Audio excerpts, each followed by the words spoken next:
Your campaign manager sent out a memo this morning, and it lays out the reasons why you will stay in this race through South Carolina and beyond. It covered a lot of issues. I will tell you that I've covered a lot of campaigns. I've seen a lot of these memos written on the day of or the day before an election, and they really mean it when they're writing it. And then the results happen, and things change. I mean, Chris Christie and Ron DeSantis both said that they weren't going to drop out, and then they ended up doing it. What assurances can you give voters in South Carolina and beyond that you're in it, that the tape that you talk about that you want to run through is months away? I mean, we just put down a $4 million ad buy in South Carolina. I mean, we have been running a very smart, strong campaign. We had 14 candidates. It's now down to 2. That's not because I was lucky. That's because I was outsmarted the rest of them and outworked the rest of them. We're going to continue to do that. You know, everybody's waiting to write my obituary. I don't know. You go from 14 candidates down to 2. That's not an obituary. That's somebody who's a fighter. That's somebody who's not given up. That's somebody who believes in America so much that will put away what the media class and the political class is saying and say, look, we're going to get this done for the good of the country, and watch us do it.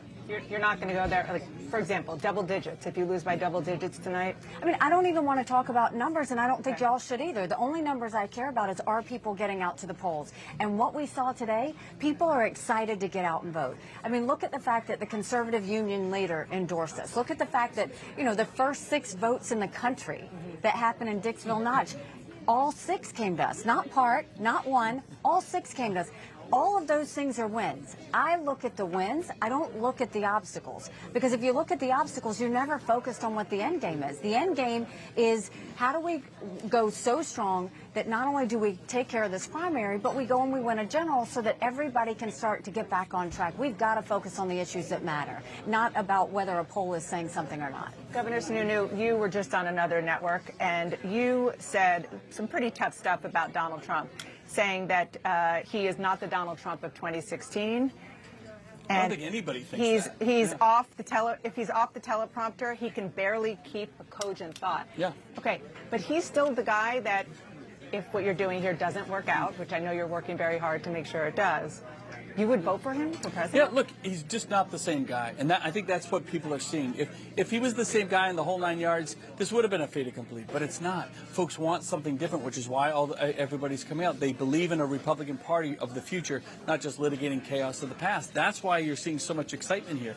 And again, you know, if the argument is, oh, well, if Trump, you know, wins in New Hampshire, I guess this is done. Well, if Nikki wins here, is Trump done? Is that our argument? No, of course not. Look, New Hampshire's biggest opportunity in every 4 years is to winnow down the field. We did that. Nikki did that.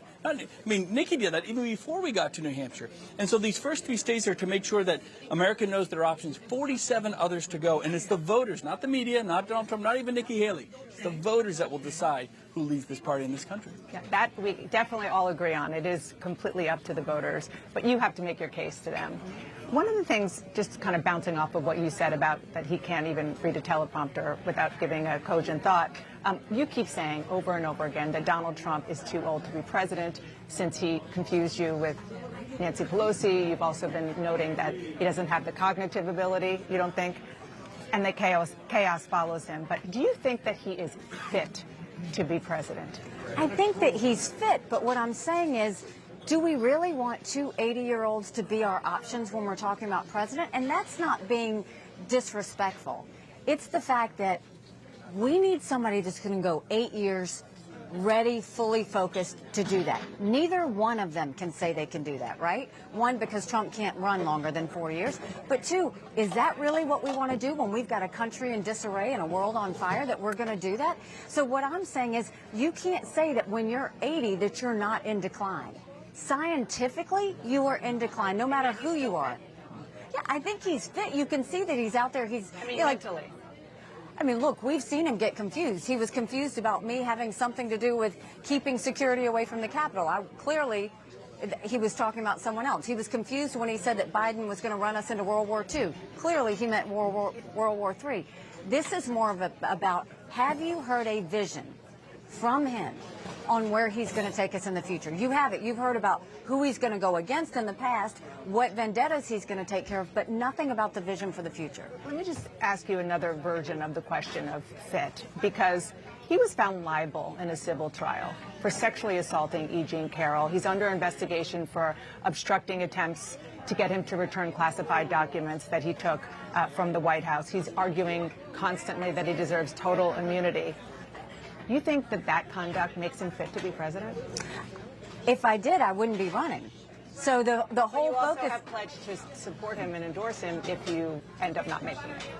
because I don't ever want to see a President Kamala Harris. That should send a chill up everyone's So spine. you think that President Kamala Harris would be more dangerous than somebody who is alleged to and has been found liable for the conduct that I just described? What I worry about is the media doesn't think Americans are smart enough to see that. Americans are going to look, do they want someone that's tied up in investigations? No, Biden and Trump are both tied up in investigations. That's why 75% say they don't want to see a Biden-Trump rematch.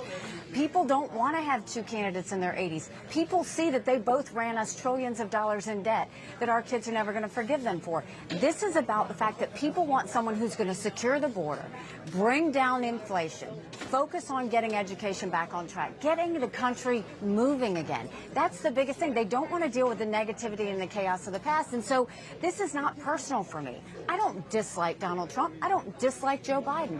What I dislike is the direction in our country. What I dislike is that I don't like my kids feeling like this, where they wonder if they're ever going to afford a home, if they're going to get a job, how they're going to deal with this debt. Those are the issues regular people want to talk about. They don't care about the pettiness with Trump and Biden. That's actually what they want to get away from. I was at a Trump rally last night. Immigration was the issue that voters told me they care the most about, and the economy, and he was president. So they say, let's just go back to him. Yeah, he didn't do anything with either of those issues, right? Did we build the wall? That was the biggest promise that we got in 2016. They had more money in their bank account. Yeah. The problem is, But they owe more money today. Yeah, no. They owe more money today. Their kids owe that money. $34 trillion is not government debt, guys. It's your debt. It's our kids' debt. Like, we owe that money, not the government. We owe that money, and it comes out in terms of taxes. So the analogy I give is like, hey, buying a nice fancy house for your family and putting it on a credit card. It looks good out front, but my God, what have you just done to the family in the debt and situation? not only that, he put us $8 trillion in debt in just 4 years.